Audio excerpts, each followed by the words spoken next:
Have you ever felt like giving up on learning English because every sentence feels heavy in your mouth and every conversation moves too fast? What if the problem isn't your ability, but the speed of the world around you? In this story, I share how living near an Amish community in the United States changed the way I learned English, understood love, and discovered that sometimes the slowest life can teach you the most powerful lessons. A quiet road in Amish country.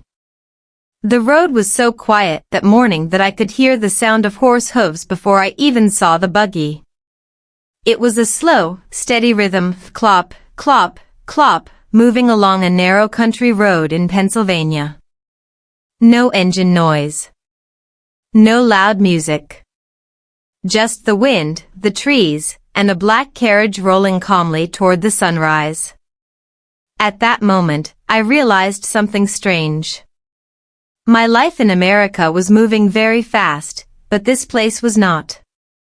I had just moved to the United States a few months earlier. Everything still felt new and confusing. The supermarkets were huge. The highways were endless. People talked quickly, and their English sounded like a river rushing over rocks. Even though I had studied English for years, real conversations felt different. My brain worked hard to catch every word, but the sentences were often gone before I understood them. It was exhausting. Every evening, I would sit in my small apartment and replay conversations in my mind. A cashier asked something at the store. A neighbor greeted me in the hallway. A coworker made a joke during lunch. My brain kept asking the same painful question, why is this so hard? Psychologists actually explain this feeling very clearly. When people learn a second language, the brain uses much more energy than it does in the native language. According to research from the University of Edinburgh, the brain processes unfamiliar sounds more slowly because it is trying to decode meaning, grammar, and emotion all at the same time. Imagine trying to read a book while someone keeps turning the pages too quickly. That was exactly how English felt to me. Fast. Too fast.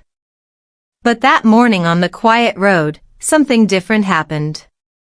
The buggy passed slowly in front of me. Inside sat a man wearing a straw hat and simple clothes.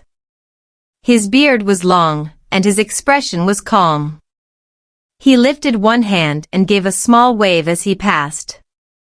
Good morning. The words were simple. Slow. Clear. Not rushed. Not swallowed by speed. Just 2 words. And for the first time in weeks, I understood everything immediately. I later learned that this area was home to a community of Amish families. The Amish are known across America for living a very simple life.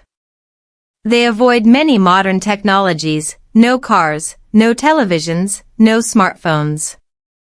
Instead, they travel by horse and buggy, grow their own food, and focus strongly on family, faith, and community. At first, I thought their life looked difficult. But as days passed, I began to notice something surprising. Their world was calm. While the rest of America seemed to move at the speed of Wi-Fi, the Amish moved at the speed of conversation. And conversation, as it turns out, is exactly where language lives. One afternoon, I stopped at a small roadside farm stand. Fresh vegetables were arranged in wooden boxes, tomatoes, cucumbers, sweet corn, and homemade bread wrapped in brown paper. A small sign read, "Fresh bread, $3." Behind the table stood an older Amish woman with kind eyes. She smiled gently. "Hello there," she said. Her voice was soft and patient. Each word had space around it. "Hello," I answered, carefully. That moment felt like stepping into a different rhythm of English. Instead of sentences flying past me like cars on a highway, the words moved like people walking through a park. Slow enough to see. Slow enough to understand. Language researchers often talk about something called comprehensible input. It's a concept made famous by linguist Stephen Krashen. The idea is simple but powerful. Language learning improves dramatically when learners hear speech that is slightly above their current level, but still understandable. Too fast, and the brain shuts down. Too easy, and the brain stops growing. But when the pace is just right, the brain starts building connections naturally. Standing at that quiet farm stand, I felt that exact balance. The woman handed me a loaf of warm bread. "Baked this morning," she said. 3 simple words. Baked. This morning. Each word was clear, like stepping stones across a river. I repeated the phrase quietly in my mind, baked this morning. In that moment, I wasn't memorizing vocabulary from a textbook. I wasn't studying grammar rules. I was experiencing English the way it was meant to be learned, through real life. Through smell. Through conversation. Through small human moments. That loaf of bread might sound like a tiny detail, but it changed something inside my mind. Because suddenly, English didn't feel like an academic subject anymore. It felt like a bridge. A bridge between people. Over the next few weeks, I started taking walks along that same quiet road almost every day.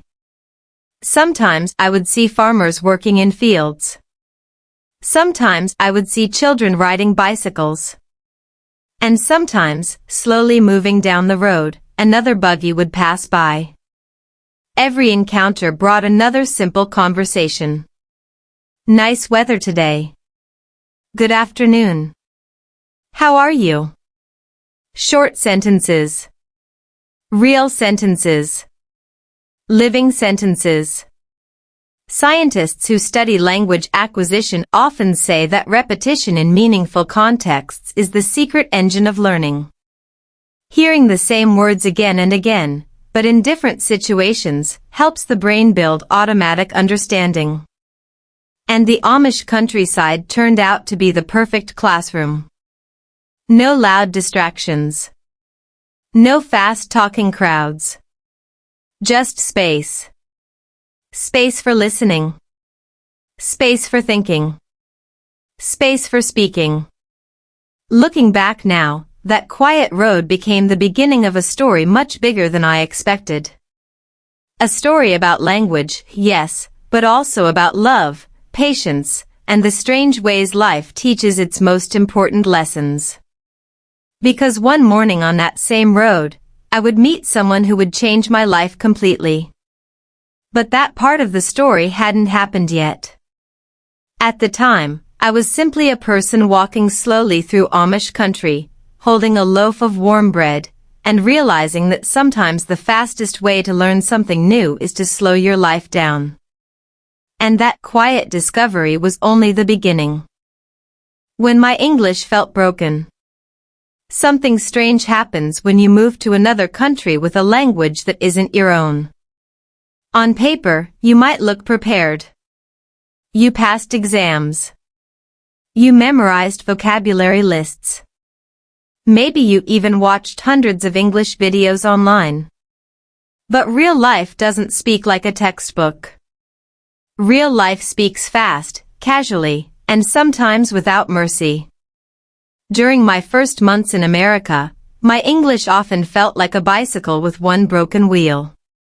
Technically it still moved, but every sentence was unstable.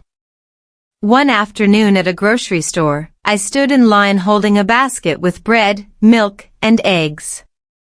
The cashier smiled politely. "How's it going?" For simple words. But my brain froze. How is it going? I knew each word individually, yet together they felt confusing. Was it a real question? Was I supposed to explain my day? Was it just a greeting? By the time my brain finished thinking, the silence had already become awkward. Good, I finally said.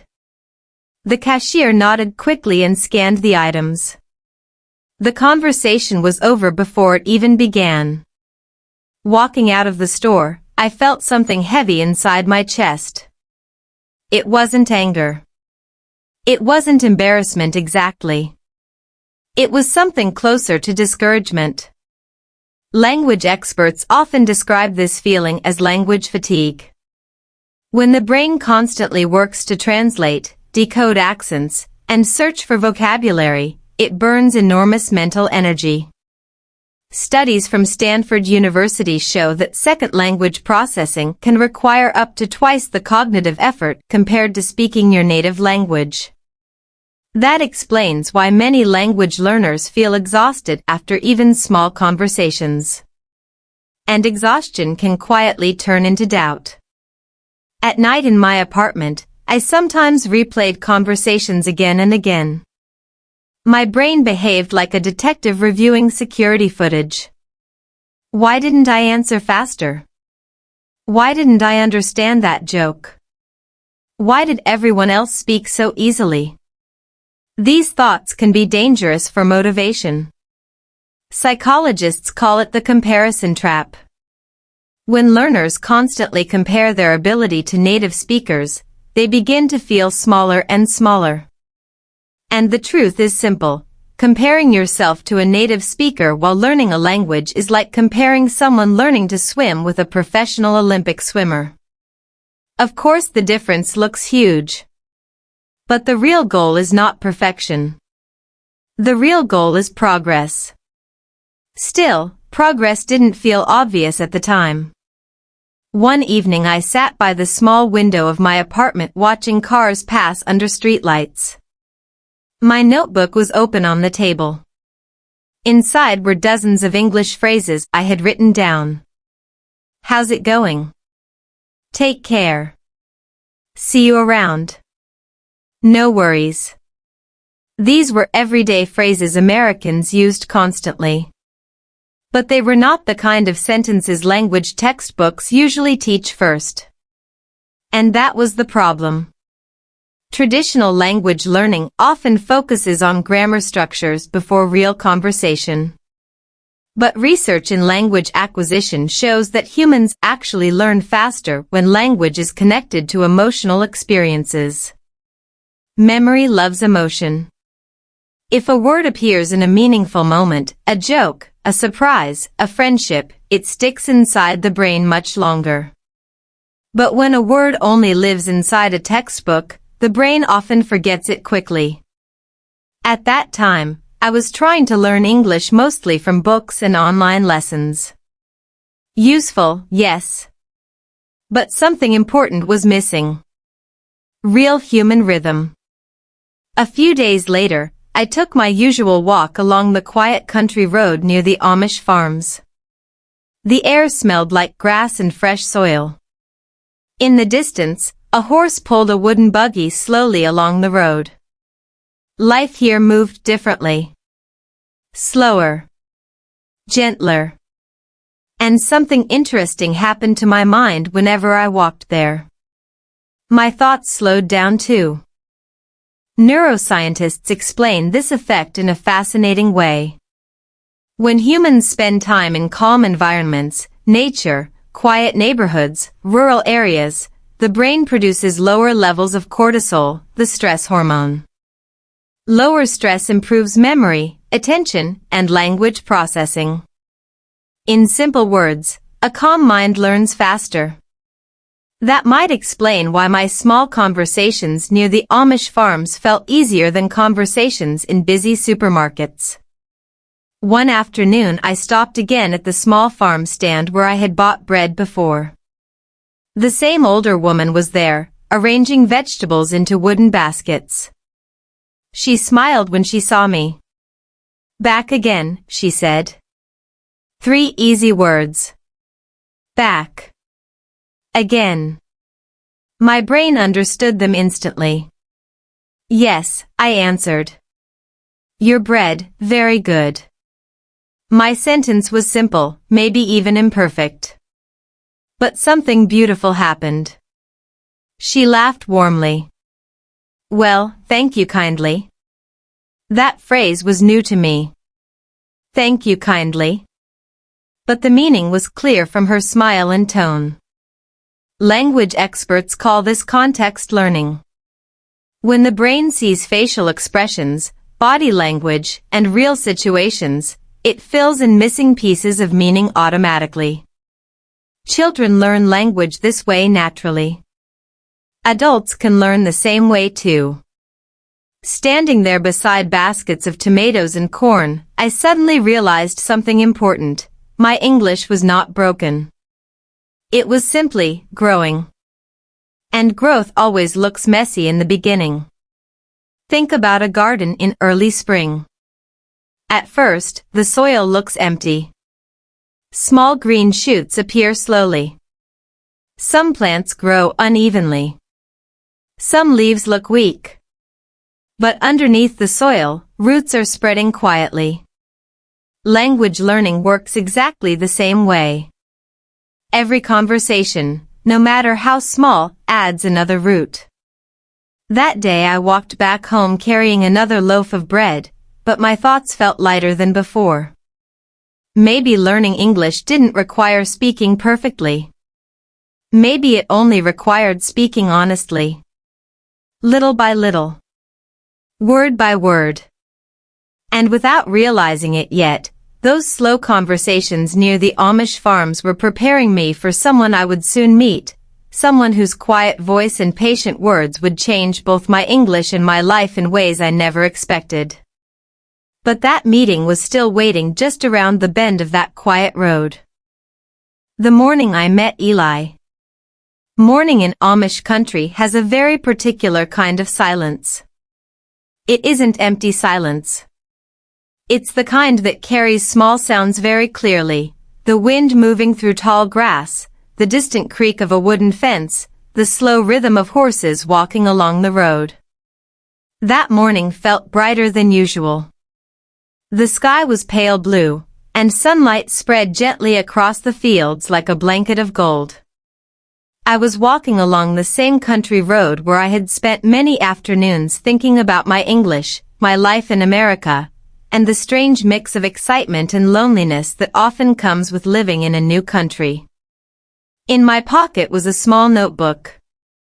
Inside that notebook were dozens of simple English phrases I practiced every day. Sometimes I whispered them while walking. Good morning. Nice weather today. How are you doing?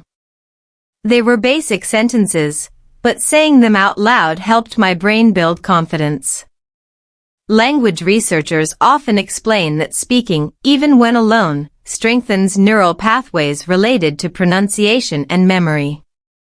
In other words, when you practice speaking, the brain becomes more comfortable producing sounds. That morning I was quietly repeating one phrase. Beautiful morning. I said it slowly. Beautiful morning. And then, almost as if the universe decided to test me immediately, I heard the sound of horse hooves again. Clop, clop, clop. A buggy approached from behind me and slowed as it reached the small curve in the road. The horse stopped beside the wooden fence where I was standing. The driver was a tall Amish man with a long brown beard and calm eyes. He looked to be in his late 40s, maybe early 50s. His straw hat cast a soft shadow across his face. He nodded politely. Beautiful morning, he said. For a moment, my brain froze. Not because I didn't understand, but because he had just said the exact phrase I had been practicing. I smiled quickly. Yes, I replied. Very beautiful morning. The grammar might not have been perfect, but the meaning traveled clearly between us. He chuckled softly. My name's Eli, he said. The way he spoke was different from the fast conversations I heard in cities. Each word had space around it, like stones placed carefully in a garden. I'm David, I answered. Eli rested one hand gently on the buggy seat. You live around here? Again, the sentence was short and clear. No complicated expressions. No slang racing through the air. Yes, I said. Small apartment, down the road. Eli nodded slowly. Ah. New neighbor then. The conversation moved slowly, but not awkwardly. It felt natural, like two people simply sharing the quiet morning. And something interesting happened inside my mind. Instead of feeling nervous, my brain relaxed. When language learners feel safe and unjudged, the brain releases less cortisol and more dopamine, the chemical connected to motivation and learning. Dopamine strengthens memory formation, which means conversations in positive emotional environments become powerful learning experiences. In simple terms, kindness helps the brain learn. Eli looked at the notebook in my hand. You studying something? He asked. I laughed a little, slightly embarrassed. English, I admitted. He raised his eyebrows. Well, you're doing pretty well. That sentence felt surprisingly encouraging. I shook my head. Still slow, I said. Eli smiled again.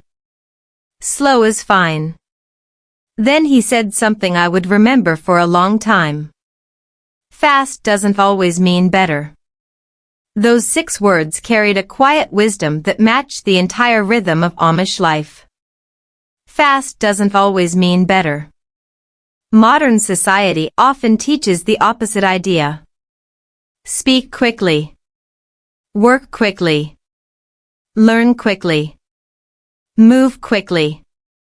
But the Amish seem to understand something different. Speed is not the same as progress. Eli gently tapped the wooden side of the buggy. Horse can run fast, he said. But walking steady gets you farther. It sounded almost like a proverb. We talked for a few more minutes about simple things, weather, farms, and the small town nearby. Each sentence felt like an easy step rather than a difficult jump. For the first time since arriving in America, I didn't feel like a language student struggling to survive a conversation. I felt like a person simply talking with another person. And that difference matters. According to studies from the University of Michigan, language learners improve speaking ability faster when conversations focus on real connection rather than grammatical accuracy.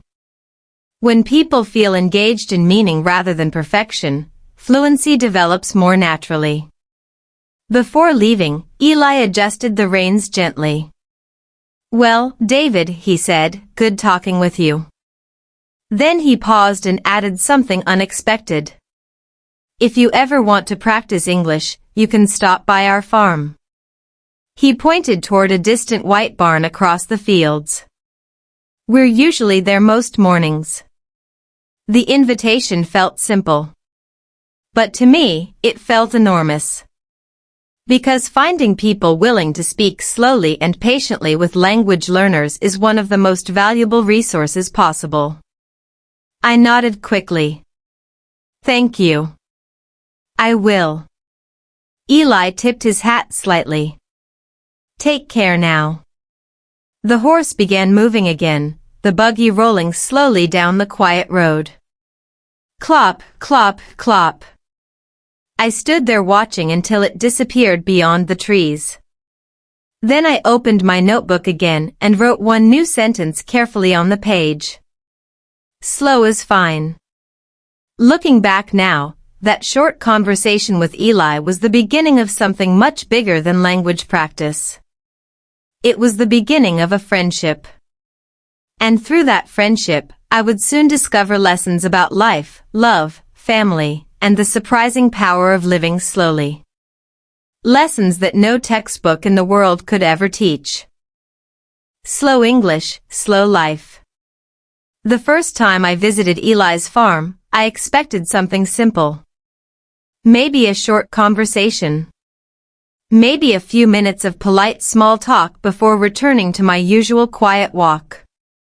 Instead, that morning changed the way I understood both English and life in America. The road leading to Eli's farm was narrow and covered with light gravel. On both sides were wide green fields stretching toward the horizon. A white farmhouse stood near a large red barn, and beside it were wooden fences where two horses were calmly eating grass. Everything looked peaceful. Not empty. Peaceful. As I walked closer, I could hear the sound of wood being cut. The steady rhythm of a saw moved through the air. Scrape, pause, scrape.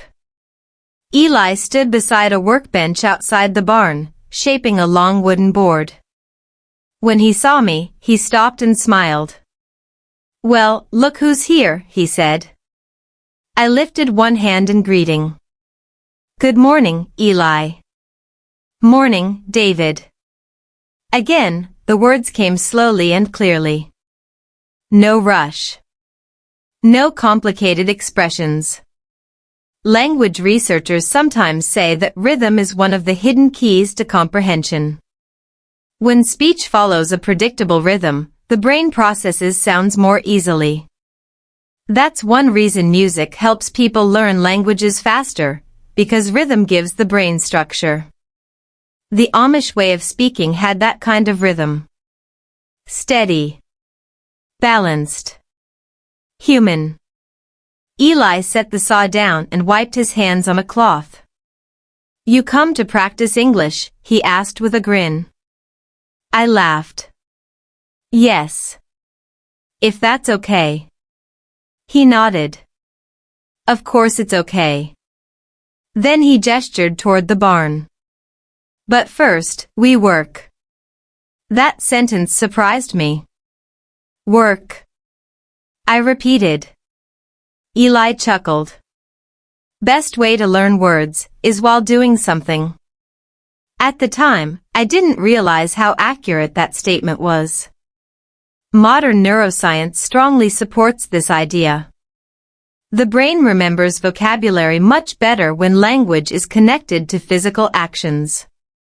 Scientists call this embodied learning, when movement and language activate the brain at the same time.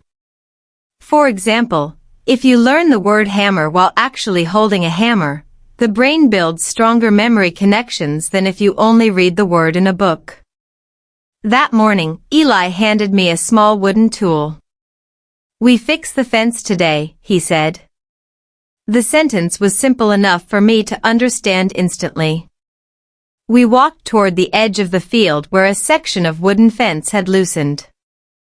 Eli pointed at a leaning post. "This one needs help." I nodded. "Yes, broken." "Not broken," Eli corrected gently. "Just tired."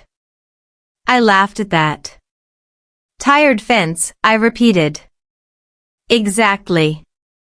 That small moment became a tiny English lesson. Broken meant completely damaged. Tired meant worn out but still usable. Two similar ideas, but slightly different meanings. And because the words appeared in a real situation, with a real fence in front of us, my brain remembered them easily. While we worked, Eli spoke slowly about small things. "The horses like this field. Winter was cold this year. Rain helps the corn grow." Each sentence felt like another comfortable step across a river of language. There was no pressure to respond perfectly. If I didn't understand a word, Eli simply repeated it or explained with another sentence. Sometimes he used gestures. Sometimes he pointed. Sometimes he simply waited. That patience created something very powerful for learning: space. Many language learners struggle not because the language is impossible, but because conversations move too quickly for their brains to process. In fast environments, learners often feel embarrassed asking people to repeat themselves. But Eli never rushed. He spoke the way someone speaks when the goal is understanding, not speed. After about an hour of working on the fence, Eli leaned against a wooden post and looked across the fields. "You notice something about our way of life?" he asked. I thought for a moment. "Yes," I said slowly. "Everything, slower." Eli smiled. "That's true." He picked up a small stone from the ground and tossed it gently in the air. "Most people think slow means lazy," he continued. "But slow can also mean careful." That sentence stayed with me. Slow can mean careful. Modern culture often praises speed, fast cars, fast internet, fast success. But the Amish believe that slower living protects the most important parts of life: family, relationships, and community. Interestingly, psychologists have discovered something similar about learning. When people slow down their thinking and focus deeply on one task, the brain enters a state called deep processing. In this state, information moves from short-term memory into long-term memory more effectively. In other words, slower thinking often leads to stronger learning. Standing there beside that wooden fence, I realized something surprising. The Amish lifestyle wasn't just helping me relax. It was helping me learn English. Because conversations here were not rushed. Words had room to breathe. And when words breathe, the brain can understand them. Before I left that afternoon, Eli handed me a glass bottle filled with fresh milk. "From our cows," he said. I accepted it carefully. "Thank you." He nodded toward the road. "You come back tomorrow if you want." Then he added with a small smile, "Fence might get tired again." I laughed all the way back down the road. That simple morning had given me something far more valuable than vocabulary. It gave me confidence. Because for the first time since arriving in America, English didn't feel like a race I was losing. It felt like a conversation I could slowly grow into. And that quiet farm, with its horses, wooden fences, and patient rhythm, was becoming the most unexpected classroom of my life. But the farm had one more surprise waiting for me. Because the next time I visited, I would meet someone standing in the kitchen doorway, someone whose warm smile would make my English stumble in an entirely different way. And that story begins with a dinner table. Dinner without phones. The invitation to dinner came in the most casual way possible. That afternoon I had spent several hours helping Eli repair another section of fence. The work was simple but satisfying, lifting wooden boards, hammering nails, tightening wire along the posts. The sun slowly moved across the sky, and the quiet rhythm of the farm made the hours pass almost without notice. When we finished, Eli wiped the dust from his hands and looked toward the farmhouse. "Well," he said calmly, "you might as well stay for supper." The word supper sounded old-fashioned to my ears. In many American homes, people simply say dinner. But in rural communities, supper often means the evening meal shared with family after a long day of work. I hesitated for a second. "Are you sure?" I asked. Eli chuckled. "Of course. We always have room for one more plate." We walked toward the white farmhouse together. As we approached the door, I noticed something interesting. There were no sounds of television coming from inside. No music. No buzzing electronics. Just quiet voices and the faint clinking of dishes. Inside the house, the air smelled wonderful: fresh bread, roasted vegetables, and something sweet like cinnamon. A large wooden table stood in the center of the kitchen, surrounded by simple chairs. Several people were already sitting there. Eli introduced me one by one. "This is my wife, Miriam." She smiled warmly and nodded. "And these are our children." Two younger boys waved politely. Across the table sat a young woman who looked about my age. Her hair was neatly tied back, and she had calm, thoughtful eyes.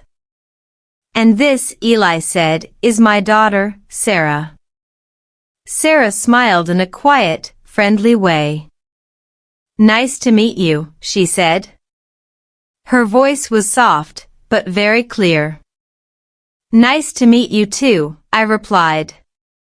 Then something unusual happened, something that felt almost shocking for someone used to modern life. Everyone sat down. And no one reached for a phone. No screens. No notifications. No glowing rectangles stealing attention. Just people. Real people sitting at a table together. Before eating, the family bowed their heads briefly for a short prayer. The moment was calm and respectful. Even though I wasn't part of their religious tradition, the atmosphere felt peaceful. Then plates began moving around the table. "Would you like some bread?" Miriam asked. "Yes, thank you." Sarah passed a basket toward me. "This is homemade," she said. I noticed something immediately about the conversation at the table. It moved slowly. Not awkwardly slow, just naturally unhurried. People waited for each other to finish speaking. Sentences were clear. Voices were calm. For someone learning English, it was the perfect environment. Researchers who study communication patterns have noticed that modern technology often interrupts conversations every few seconds. Notifications, messages, and social media create constant distractions that break attention. But when people remove these distractions, conversations become deeper and more focused. That evening at the Amish dinner table, the conversation had space. Eli talked about the farm. "The corn looks strong this year," he said. Miriam spoke about the market in town. "Lots of visitors last weekend." The boys described helping with chores. And Sarah occasionally added small comments that made everyone smile. At one point, she turned toward me. "So how long have you been in America?" she asked. Her question was simple, but it felt important. "About 6 months," I said. "And you're learning English?" "Yes." She nodded thoughtfully. "You're doing very well." I laughed a little. "Sometimes, my brain feels very slow." Sarah smiled kindly. "That's normal." Then she said something interesting. When children learn language, they listen for thousands of hours before speaking well. She paused. Adults often expect themselves to learn faster. Her words reminded me of research I had once read about language development. Linguists estimate that children hear more than 10,000 hours of spoken language before they become fluent speakers. Yet adult learners often become frustrated after only a few hundred hours of practice. The brain simply needs time. Dinner continued with more small conversations. The topics were simple: weather, crops, neighbors, small events in the community. But for me, each sentence was valuable listening practice. Because it was real English. Not textbook English. Not scripted lessons. Real voices, real expressions, real emotions. At one point, Sarah asked another question. What do you like most about living here? I thought carefully before answering. The quiet, I said. She nodded immediately. Yes. I like that too. Then she added something thoughtful. When life is quiet, you can hear people better. That sentence stayed in my mind long after dinner ended. Because she was right. When the world becomes quieter, listening becomes easier. And listening is the foundation of language learning. After the meal, everyone helped clear the table. Plates were washed by hand, dried with cloth towels, and placed neatly in cabinets. Still no phones. Still no screens. Just conversation. Before I left, Sarah walked with me to the door. Thank you for joining us tonight, she said. Thank you for inviting me, I replied. Then she added with a small smile, you should visit again. Walking back down the quiet road that night, I realized something powerful. In most places, dinner is just food. But in that house, dinner was something more. It was connection, conversation, community. And for someone trying to learn English, it was the most natural classroom imaginable. What I didn't realize yet was that those dinners would soon become more frequent. And with every visit, my English would grow stronger. But something else would grow too, something unexpected, something quietly beginning between Sarah and me. And sometimes, the most important stories begin exactly like that. Around a simple dinner table with no phones. Love grows in quiet places. After that first dinner, visiting Eli's farm slowly became part of my weekly routine. At first, I told myself the reason was simple. It was a good place to practice English. The conversations were calm, the people were patient, and the environment made learning feel natural instead of stressful. But if I'm being honest, there was another reason too. Sarah. The next time I visited the farm, the afternoon sun was low in the sky, painting the fields in warm orange light. Eli was working near the barn again, repairing a wooden cart. You're becoming a regular visitor, he said with a friendly grin when he saw me. I hope that's okay, I replied. Of course it is, he said. More hands mean less work. He handed me a small wrench and pointed toward one of the wheels. While we worked, we talked about simple things again, weather, animals, and the small town nearby. But after about 20 minutes, I heard the farmhouse door open. Footsteps approached across the grass. Dad, Mom asked if you finished fixing the... Sarah stopped mid-sentence when she saw me. Oh, she said softly. Hello again. Hi, I replied. Even though the word was small, I suddenly felt my brain working harder than usual. Something about talking to Sarah made my English feel different. Not worse. Just more important.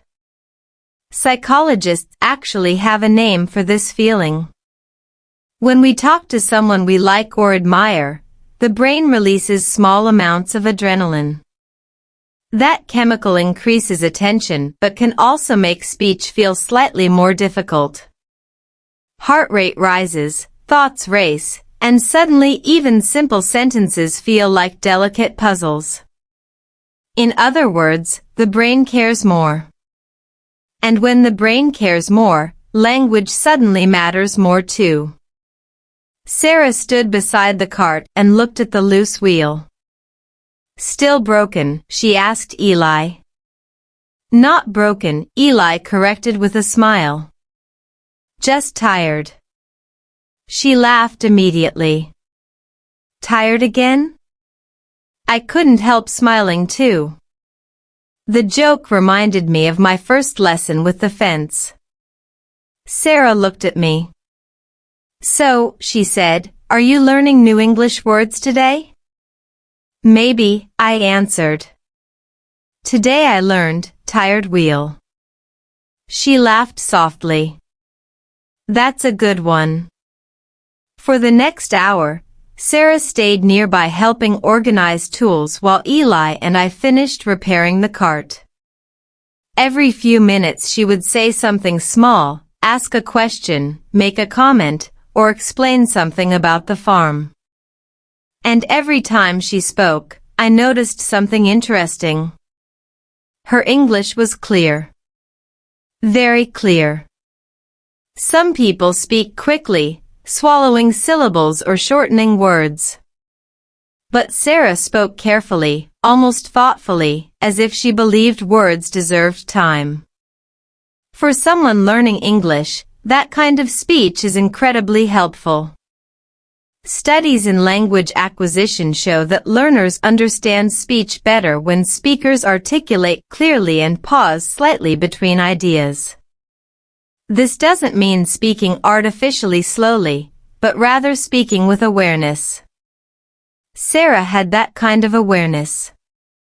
At one point she handed me a small wooden box filled with nails.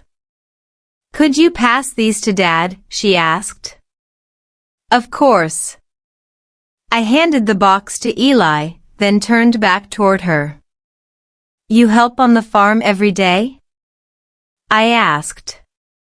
Most days, she said. There's always something to do. She pointed toward the fields. Planting in spring. Harvest in fall. Animals all year. Her explanations were simple, but they painted clear pictures in my mind. Language experts often emphasize that storytelling helps the brain remember vocabulary better because the mind naturally organizes information into narratives. And Sarah had a natural storytelling voice. After finishing the cart repair, Eli stood up and stretched his arms.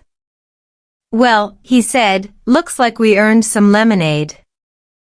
Sarah nodded. I'll bring some. A few minutes later she returned with 3 glasses of cold homemade lemonade. The glasses were simple, but the drink tasted incredibly fresh. We sat on a wooden bench beside the barn. For a moment, none of us spoke. The wind moved gently across the fields, and somewhere in the distance a horse snorted quietly. Then Sarah turned toward me. Can I ask something? She said. Of course. What made you come to America? The question was deeper than the usual small talk. I thought for a moment before answering. I wanted a new life, I said slowly. And I wanted to learn English well.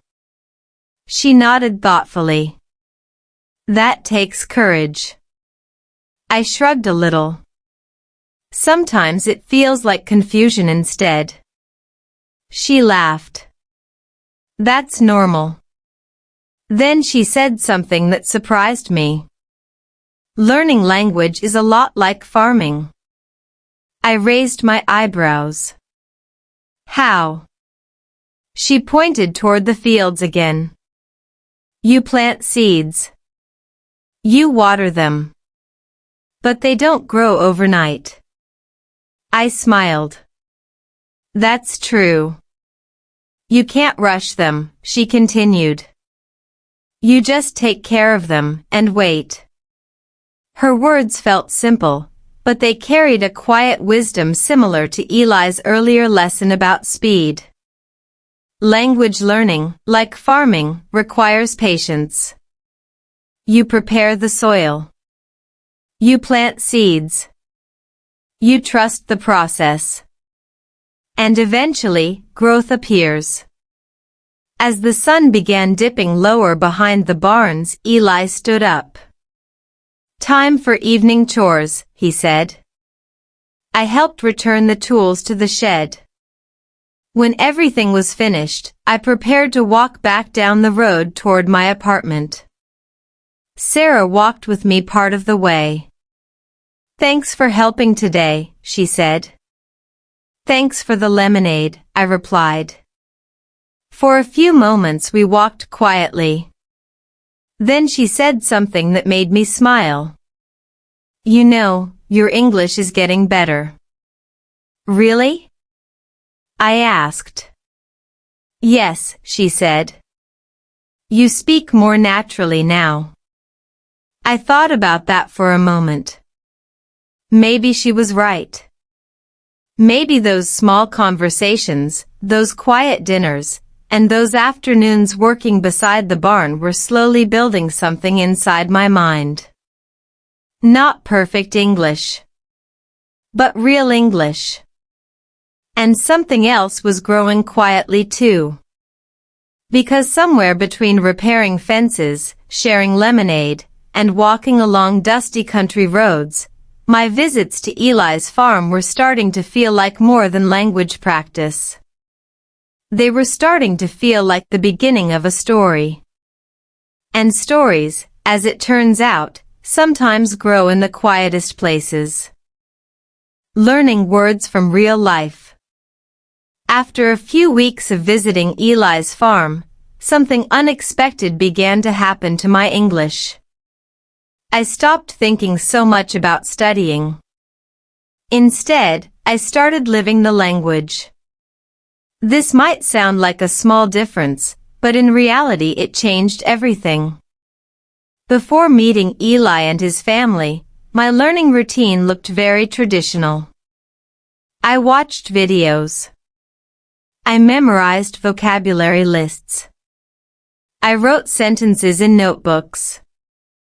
All of those methods were helpful in some ways, but they still felt separate from real life. English existed in books. Life existed somewhere else. But at the farm, those two worlds slowly merged together. One morning I arrived early, just as the sun was beginning to rise above the fields. A light mist hovered over the grass, and the air smelled fresh and cool. Eli stood near the barn holding a bucket. "Morning, David," he called. "Good morning," I answered. He handed me another bucket. "Today we feed the horses." The sentence was simple, but it carried clear meaning because the situation was right in front of me. Two large brown horses stood behind a wooden fence, waiting patiently. Feed the horses. 4 words. But now those words were connected to movement, sound, and smell. Language scientists call this context-based learning. When vocabulary appears in real situations, the brain forms stronger memory pathways because multiple senses are involved: vision, hearing, touch, and sometimes even smell. In other words, the brain learns faster when language becomes part of experience. Eli poured grain into my bucket. "This is oats," he explained. "Oats," I repeated. The horses walked closer, their hooves thudding softly against the dirt. "Easy now," Eli said calmly. The phrase caught my attention. "Easy now?" I asked. "It means calm down," Eli explained. "Easy, now," I repeated slowly. One of the horses lowered its head and began eating from the bucket. The sound of chewing was surprisingly loud. Crunch. Crunch. Crunch. I laughed. "Hungry horse," I said. Eli nodded. "Very hungry." That morning alone I learned several new words: oats, bucket, feed, a fence, but the difference was how I learned them. They were not abstract vocabulary anymore. They were part of a story my brain could replay. Later that afternoon, Sarah appeared near the barn carrying a basket. "I'm baking today," she said. "Baking?"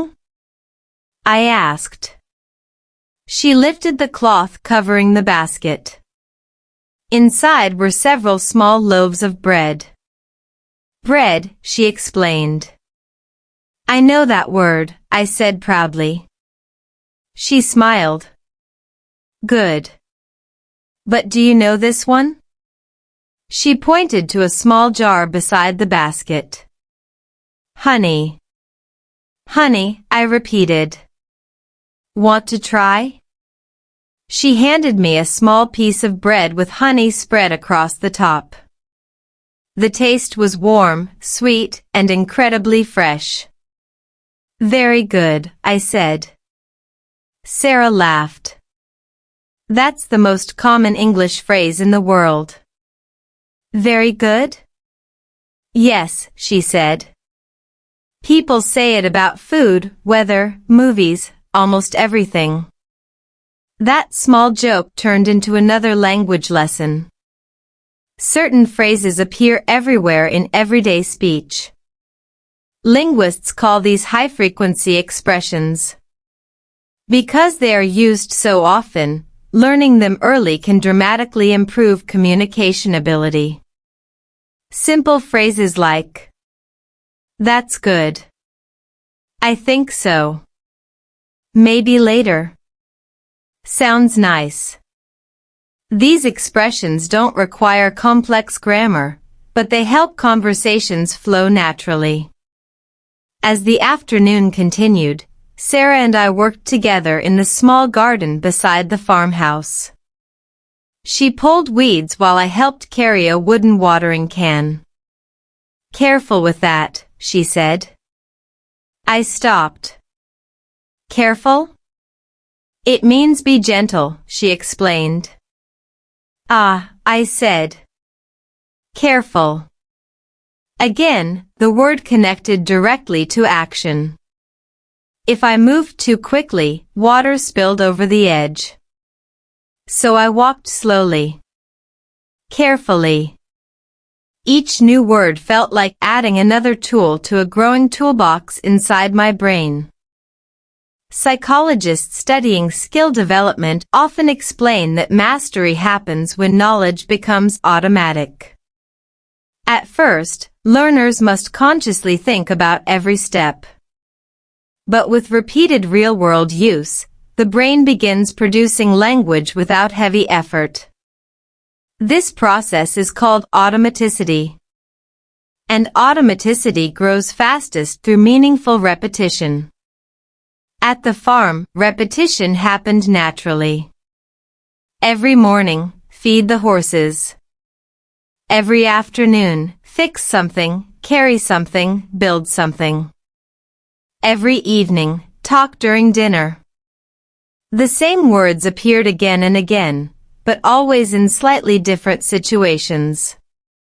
Without realizing it, I was practicing English for hours every week. Not in a classroom, but in life. One evening while walking back down the road, I noticed something surprising. I was thinking in English. Not translating. Not analyzing grammar. Just thinking. Researchers in bilingual psychology say this is an important milestone. When learners begin forming thoughts directly in the second language, it means the brain has started building an independent language system. English was no longer just a subject I studied. It was becoming a tool I used. The next day I told Sarah about this discovery. "I think my brain changed," I said. She laughed softly. "That's how learning works." Then she said something thoughtful. "When you stop chasing words, words start coming to you." I thought about that sentence for a long time. Because it was true. Instead of forcing myself to memorize thousands of words, I was allowing life to introduce them slowly. One conversation. One chore. One story at a time. And somehow, without any dramatic moment, my English was quietly transforming. But life, like language, rarely stays simple for long. Because just as I was starting to feel comfortable in America, something happened that made me question everything again. A moment that made me wonder if maybe my journey here was supposed to end. And that difficult moment would arrive sooner than I expected. The day I almost left. Progress in life rarely moves in a straight line. Sometimes it feels like walking up a hill, only to suddenly slide halfway back down. For several months, my life in America had been improving. My English conversations were becoming easier. My visits to Eli's farm were becoming more frequent. The quiet rhythm of that place had slowly become a comfortable part of my routine. And then, one morning, everything felt uncertain again. It started with a phone call from work. At the time, I had a small job in a warehouse near town. The work itself was not complicated, organizing boxes, preparing shipments, helping with deliveries. But the environment was very different from the calm pace of the farm. The warehouse was loud. Machines hummed constantly. Forklifts moved quickly between shelves. Workers spoke to each other across long distances, often shouting short instructions. Move those pallets. Truck arriving in 5. Need help over here. The language there moved fast again. Too fast. That morning my supervisor asked me to handle a customer phone call. It seemed like a simple task. Just confirm a delivery time. But when the customer began speaking, the conversation quickly became confusing. He spoke quickly, using several unfamiliar expressions. I asked him to repeat a sentence once, then twice. After the third time, his voice became impatient. Never mind, he said. Just have someone else call me back. The line went silent. The moment lasted only a few seconds. But inside my mind, something heavy returned. That old feeling. The feeling that maybe I didn't belong here. Psychologists describe this moment as part of the adaptation cycle many immigrants experience. At first, everything feels exciting and new. Then comes the challenge phase, when cultural differences, language difficulties, and loneliness begin to create emotional pressure. During this stage, many people seriously consider returning home. And that afternoon, I was one of them. After work, instead of walking toward Eli's farm like usual, I sat alone on a small bench near the road. Cars passed occasionally. The sky above was gray with early evening clouds. My thoughts moved in circles. Maybe this is too difficult. Maybe I should go back. Maybe I'm not meant to live here. Language learning is not only an intellectual challenge. It is deeply emotional. Every conversation carries the possibility of misunderstanding. Every mistake can feel like a tiny failure. Over time, those small moments can accumulate into doubt. Researchers studying second language learners often note that persistence depends not only on ability, but also on emotional support and environment. People rarely succeed alone. They succeed because someone encourages them to keep going. As I sat there on the bench, I heard the familiar rhythm of horse hooves approaching along the road. Clop, clop, clop. I didn't even need to look up to recognize the sound. Eli's buggy slowed beside the bench. "Well now," he said calmly. "You look like a man carrying heavy thoughts." I forced a small smile. "Just a long day." Eli tied the reins loosely and stepped down from the buggy. He sat beside me on the bench without saying anything for a moment. Silence can be uncomfortable in many cultures. But with Eli, silence always felt natural. Finally he spoke. "Something happen?" I hesitated before answering. "My English, still not good enough," I admitted. He nodded slowly. "That's frustrating." I looked down at the gravel road. "Sometimes I think maybe I should go back home." The words felt strange once they left my mouth. Eli didn't react immediately. Instead, he looked toward the fields stretching beyond the road. After a moment, he said something unexpected. "Let me tell you a story." I looked at him. "About what?" "About planting corn," he said. I couldn't help smiling slightly. "Okay." Eli folded his hands. "Every spring, farmers plant seeds. But the first weeks are quiet. Nothing appears above the soil. If you didn't know better, you might think nothing is happening." He picked up a small stone from the ground. "But underground," he continued, "roots are growing." He paused. "And roots grow slow." The metaphor was simple, but the meaning felt clear. Language learning was like planting seeds. The early stages often look invisible. But growth is happening beneath the surface. Eli turned toward me. "You've been here how long?" "About 8 months." He chuckled softly. "That's barely the beginning." I laughed quietly. "It feels longer." "I'm sure it does," he said. Then he added something that stayed with me long afterward. "Most people quit when they're just about to understand something important." That sentence carried surprising weight.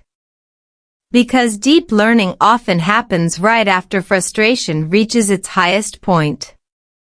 Cognitive scientists call this the learning plateau.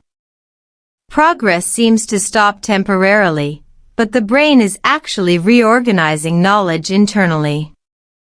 Breakthrough often arrives shortly after. Eli stood up and brushed dust from his pants. "You coming to the farm tonight?" he asked. I looked toward the road leading to his house. "Maybe," I said. He smiled knowingly. "Miriam made apple pie." I laughed. "That's a strong argument." Eli climbed back into the buggy and gathered the reins. As the horse began walking again, he called back one final sentence. "Roots grow slow, but they grow strong." Clop, clop, clop. The buggy disappeared down the road. I sat on the bench a little longer, thinking about what he had said. Maybe I wasn't failing. Maybe I was simply growing underground. And sometimes the most important growth happens where you can't see it yet. That evening, instead of packing my bags or searching for flights home, I found myself walking down the familiar road toward Eli's farm again. Because something inside me wasn't ready to quit. Not yet. And the truth is, the hardest days often appear right before life begins to change in beautiful ways. But at that moment, I still had no idea how much my life was about to change. A lesson about simple living.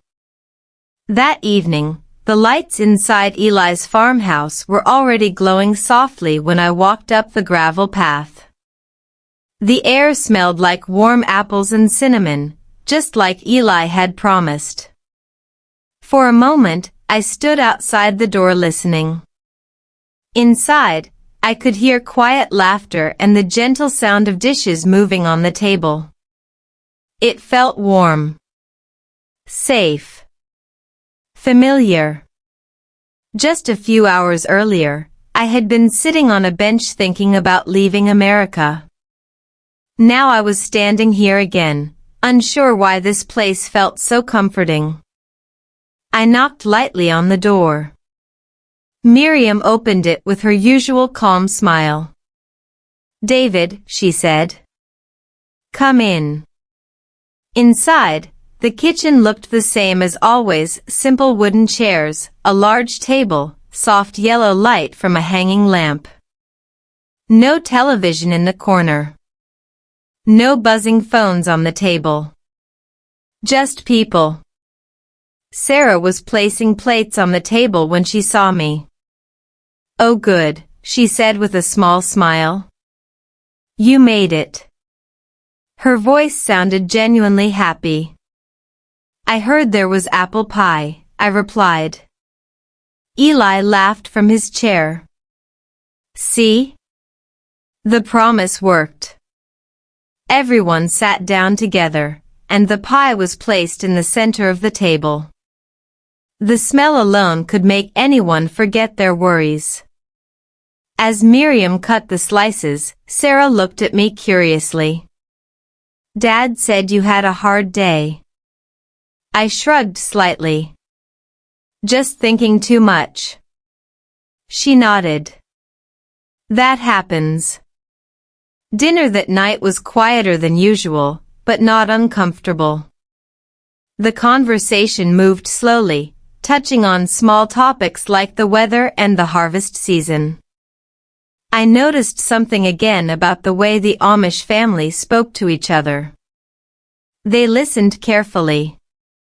No one interrupted. No one rushed to fill every silence. In modern conversations, silence often feels awkward. Many people try to fill it quickly with more words. But in calmer environments, silence can actually give thoughts time to form. And thinking time is important when speaking a second language. Language researchers sometimes call this processing space, the small mental pause the brain needs to organize words into meaningful sentences. At Eli's dinner table, that space existed naturally. After finishing his pie, Eli leaned back slightly in his chair. "David," he said, "you ever notice something about our house?" I looked around. The furniture was simple. The walls were plain. There were no computers or televisions anywhere. "Yes," I said. "Very simple." Eli nodded. "Some people think simple means less." He tapped the table gently. "But often it means more." I raised my eyebrows. "More?" "More time," he explained. "More attention. More real conversations." His words reminded me of something psychologists often discuss when studying modern lifestyles. In a world filled with constant digital stimulation, phones, messages, social media, our attention becomes divided into tiny pieces. And attention is exactly what language learning requires. When the brain constantly switches focus, learning slows down. But in environments with fewer distractions, attention becomes deeper and more stable. Eli looked toward the window where the dark fields stretched into the night. When life is simple, he continued, the mind becomes quiet. Sarah added softly, and when the mind is quiet, learning becomes easier. That sentence felt strangely powerful. I thought back to my first months in America, the noisy city streets, the fast conversations, the constant pressure to keep up. Maybe part of my difficulty with English wasn't just vocabulary. Maybe it was the environment. Here, everything supported focus. Slow conversations. Clear listening. Meaningful interactions. Sarah turned toward me. Do you know why children learn language so quickly? She asked. Because they're young? I guessed. She smiled. Partly. But also because they listen without worrying. That idea made sense. Children don't analyze every sentence. They don't panic about grammar mistakes. They simply listen, repeat, and try again. Adults often do the opposite. We worry. We judge ourselves. We hesitate. And those emotions create barriers in the brain.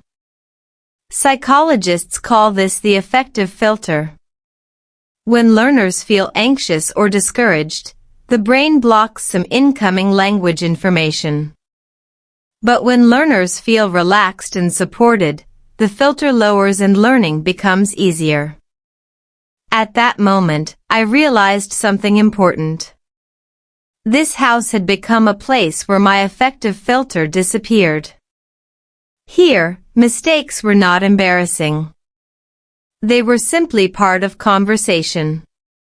After dinner, Sarah and I stepped outside onto the wooden porch. The night air was cool, and the sky was filled with stars. It was much darker here than in the city, and the stars looked brighter because of it. Sarah leaned against the railing. You were really thinking about leaving today, she asked. I nodded slowly. Yes. She was quiet for a moment. I'm glad you didn't. I looked at her. Why? She smiled slightly. Because you're just starting to understand things here. Her words echoed Eli's earlier comment about roots growing underground.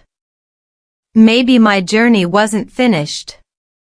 Maybe it had barely begun. Standing there under the wide American sky, I felt something shift inside my mind. Learning English wasn't just about grammar or pronunciation anymore. It was about connection. About patience. About building a life slowly, one conversation at a time. And in that quiet moment, with the stars above the fields and Sarah standing beside me, I realized something else too. Sometimes the most important lessons in life don't come from teachers. They come from people who simply live differently. And the Amish had already begun teaching me something I didn't expect to learn.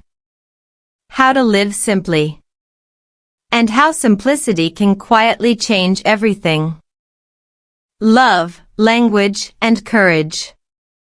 Something subtle changed after that evening on the porch. At first, it was difficult to describe. Nothing dramatic happened overnight.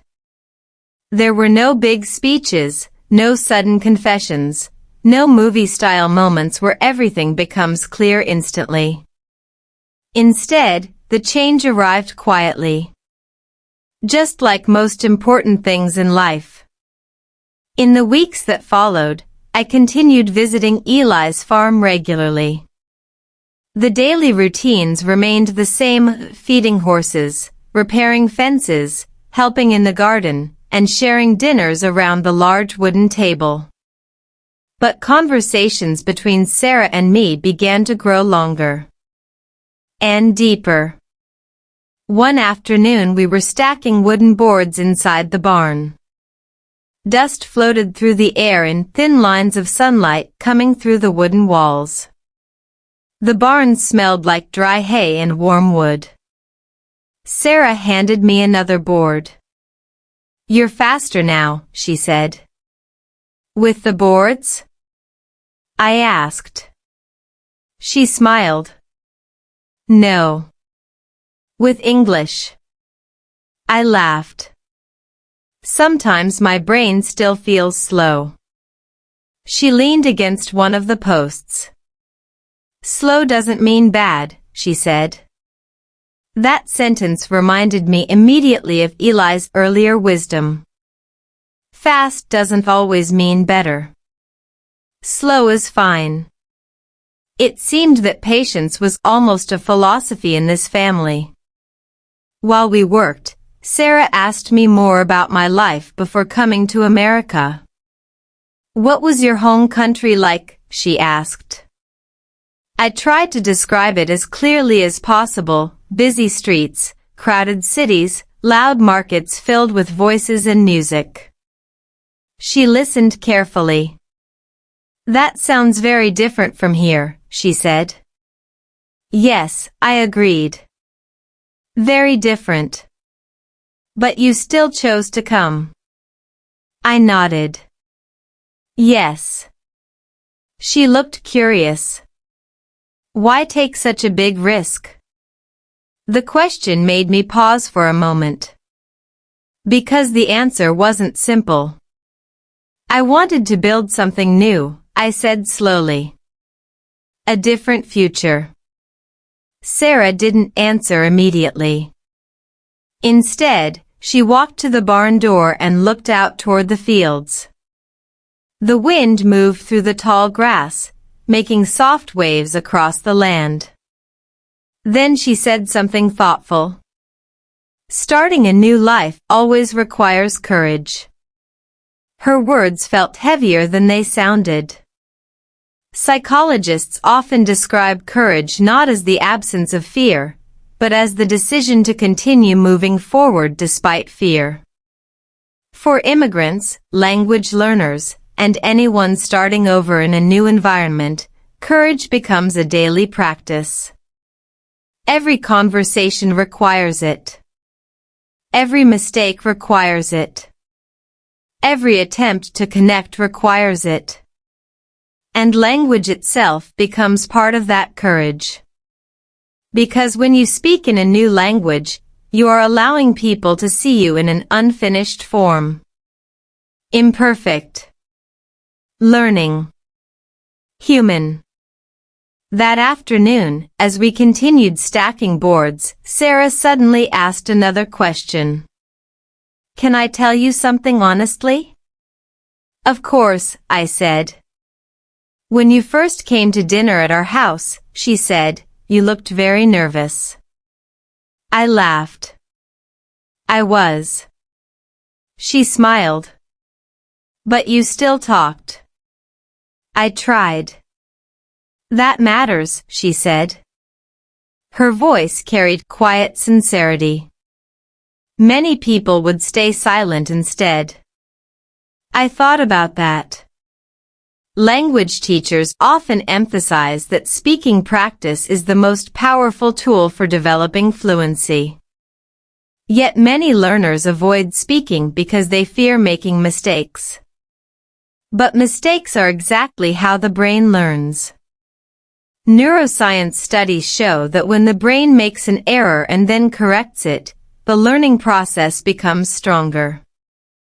This is called error-based learning, and it is a key mechanism behind skill development. In simple terms, mistakes are not obstacles. They are teachers. Later that evening, Sarah and I took a walk along the edge of the fields. The sky was turning orange and pink as the sun slowly disappeared behind the hills. Walking made conversation easier. Maybe because movement relaxes the mind. Scientists have actually found that walking can improve cognitive processing and creative thinking. Many people find it easier to express thoughts while walking rather than sitting still.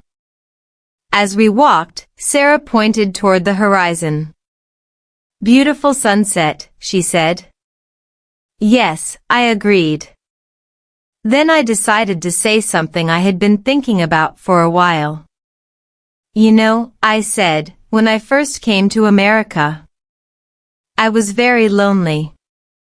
She looked at me gently. "I can imagine. But meeting your family changed that." Her expression softened. "We're glad you came." For a moment we walked quietly again. Then Sarah asked one more question. "Do you think your English would be different if you never visited the farm?" I smiled. "Yes." "How?" I thought about it carefully. "In the city, people speak very fast," I said. "Here, people speak with patience." She nodded. "And patience helps learning." "Yes," I said. Then I added something that surprised even me. "And it helps courage." Sarah looked curious. "How?" I took a slow breath before answering. "Because when people are patient, you are not afraid to try." The sentence felt simple, but it expressed something important. Language grows in environments where people feel safe to experiment. Safe to speak. Safe to be imperfect. As the last light of sunset faded, we turned back toward the farmhouse. Standing near the porch steps, Sarah looked at me with a small smile. "You know something," she said. "What?" "Your English isn't just improving." I tilted my head slightly. "It's not?" "Oh, it is," she said. "But something else is growing too." "What's that?" She paused for a moment before answering. "Confidence." I laughed quietly. "Maybe." But deep down, I knew she was right. Because somewhere between learning words, sharing dinners, and walking across quiet fields, I had started building something stronger than vocabulary. I was building a voice. And that voice would soon lead me toward a future I never expected. One that involved not just language, but love, family, and a life rooted in the quiet countryside of America. A new family in America. Seasons change slowly in Amish country. You don't notice the transformation all at once. One day the fields are green, the next week the leaves begin turning golden, and before long the air carries the cool smell of autumn. By the time fall arrived, many things in my life had quietly changed too. My English felt different now. Not perfect. Not native. But comfortable. Conversations that once made my brain freeze now felt natural. I could follow jokes at dinner. I could explain ideas without translating every sentence in my head. Even at work in the warehouse, the fast conversations were becoming easier to understand. The strange thing was, I never had one big moment where I suddenly became fluent. Instead, fluency arrived like the seasons, slowly and almost invisibly. Language researchers often describe fluency this way. It isn't a switch that turns on one day. It's a gradual process where the brain begins recognizing patterns automatically. Vocabulary connects with experience. Grammar becomes instinct instead of calculation. In other words, the language starts living inside you. One crisp autumn afternoon, I arrived at Eli's farm and immediately noticed something different. The yard was busy. Wooden tables had been set up near the barn, and several neighbors were helping move baskets filled with apples and jars of homemade cider. "What's happening today?" I asked Eli. "Harvest celebration," he said with a grin. He handed me a basket. "You came at the perfect time. We need help." Soon the entire yard filled with quiet activity. People moved between tables, cutting apples, pouring cider, and preparing food. Laughter drifted through the cool air. The Amish community often gathers like this after harvest season. It's a time to celebrate the work of the year and share food with family and neighbors. While carrying baskets toward one of the tables, I noticed Sarah standing near the porch arranging small plates. "Busy day," I said. She looked up and smiled. "Very busy." Then she added, "But good busy." We worked side by side for a while, slicing apples and passing bowls to other helpers. The rhythm felt familiar: simple work, quiet conversation, shared effort. And just like before, language flowed naturally. No pressure. No fear. At one point, Sarah wiped her hands on a cloth and looked toward the orchard behind the house. "Want to take a walk?" she asked. "Sure," I said. We walked slowly between rows of apple trees. Many of the branches were heavy with fruit, and fallen apples covered the ground like scattered red lanterns. For a few minutes we simply walked in silence. Then Sarah spoke. "You've been here almost a year now." "Yes," I said. "That's a big milestone." It was true. When I first arrived in America, surviving 1 year had felt like a distant goal. Now it was almost here. She stopped walking and turned toward me. "Do you remember the first dinner you had at our house?" she asked. I laughed. "Yes. I was very nervous." She smiled. "I remember. Now I talk too much," I joked. She shook her head. "No. Now you sound like yourself." That sentence felt surprisingly meaningful. Because language learning isn't just about pronunciation or vocabulary.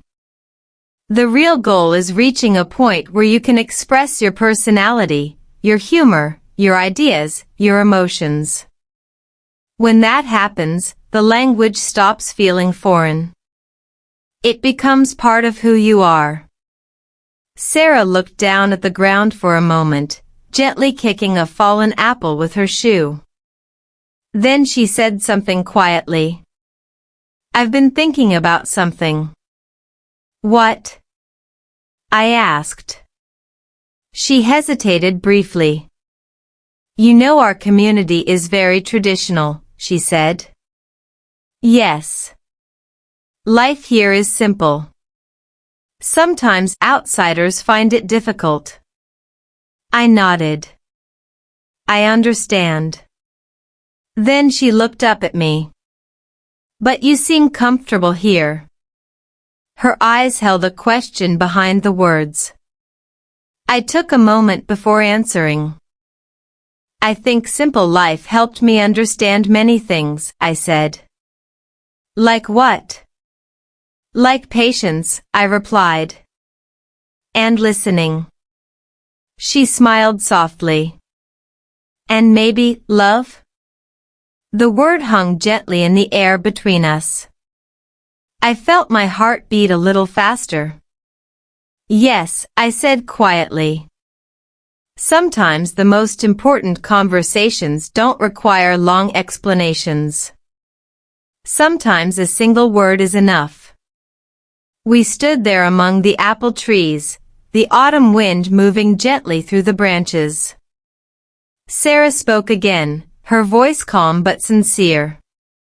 My parents like you very much. That's good, I said with a nervous laugh. They trust you. I wasn't sure what to say. Then she added something that made my chest feel suddenly warm. And so do I. For a moment the world felt very quiet. The distant voices from the harvest celebration drifted through the orchard, but here among the trees, everything seemed still. I realized something in that moment. When I first came to America, I thought my biggest challenge would be learning English. But the language had only been the doorway. Behind that doorway were friendships, experiences, and now, something deeper. A connection that felt like the beginning of a new chapter in life. Eventually we walked back toward the farmhouse, where the celebration was continuing with laughter, music from a small violin, and the smell of fresh apple pie. Standing beside the warm lights of the house, I suddenly understood something important. America had stopped feeling like a place I was visiting. It had started feeling like home. And the family who helped teach me language, patience, and simple living were slowly becoming something even more meaningful. They were becoming my family too. But the story of how that happened still had one final chapter. A chapter about the most important lesson the Amish ever taught me. And it had nothing to do with language. What the Amish truly taught me. A year can change a person more than we expect. When I first arrived in America, my biggest worry was simple. How will I learn English well enough to live here? Every conversation felt like a test. Every unfamiliar word felt like a small wall standing between me and the life I wanted to build. Back then, I believed language was the hardest part of starting over. But now, standing on the porch of Eli's farmhouse on a cool autumn evening, I understood something very different. Language had never been the real challenge. The real challenge was learning how to slow down. The harvest celebration continued behind me near the barn. Laughter moved through the cool night air, and warm lanterns hung from wooden posts, casting soft golden light across the yard. Neighbors talked in small groups, children ran between tables, and someone played a gentle melody on a violin. The whole scene felt peaceful. Not exciting in a loud, dramatic way, but deeply alive. Sarah stood beside me on the porch railing, watching the celebration with a quiet smile. Looks like everyone is enjoying themselves, she said. Yes, I replied. I took a moment to look around. The farmhouse. The barn. The fields stretching into darkness beyond the lantern light. 1 year earlier, all of this had felt unfamiliar. Now it felt like part of my life. Do you remember the first time you came here? Sarah asked. I laughed softly. Yes. I was very nervous to speak. She nodded. You spoke slowly. Very slowly, I admitted. But you kept trying, she said. Her words reminded me of something linguists often explain about language learning. Progress doesn't happen because someone studies perfectly. Progress happens because someone continues trying, even when communication feels clumsy. Fluency grows through persistence, not perfection. I leaned against the wooden railing and looked up at the stars. Out here, far from city lights, the sky looked enormous. You know, I said thoughtfully, when I started learning English, I thought I needed to move faster. Sarah looked curious. Faster? Yes, I said. More words. More grammar. More study. She smiled slightly. That sounds like most people. But here, I continued, everything was slower. The farm. The conversations. The dinners at the table. Even the way people listened. And slowly, I began to understand something that modern life often forgets. Speed does not always create progress. Psychologists studying learning have discovered an interesting pattern.